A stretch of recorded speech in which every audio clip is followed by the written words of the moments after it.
ఈరోజు నా క్వైట్ ఏంటంటే, ఒక సక్సెస్‌ఫుల్ పర్సన్‌ని ఎప్పుడు సక్సెస్‌ఫుల్‌గా ట్రీట్ చేస్తాం.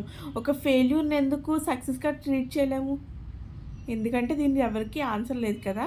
నా దగ్గర కూడా లేదు. మీ అందరికీ తెలిస్తే కింద కామెంట్ చేయండి. నేనైతే ఫస్ట్ పెసలు నానబెట్టుకున్నాను రాత్ర. దాంట్లో కొంచెం ఉప్పేసుకొని పెసరట్లు మిక్సీ చేసేసుకున్నాను.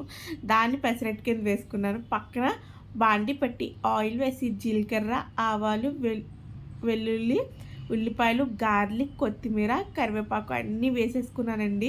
అన్నీ ఫ్రై చేసుకొని ఉప్పు అడ్జస్ట్ చేసుకున్నాను. ఆ తర్వాత దాంట్లో 1 కప్‌కి 2 కప్స్ వాటర్ వేసుకున్నాను.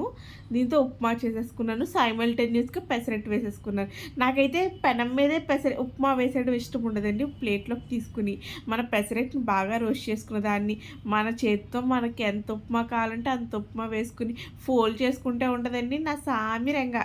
నేనైతే నా ఫుడ్‌ని ఎంజాయ్ చేస్తున్నాను. మీరందరూ ఏం తిన్నారు?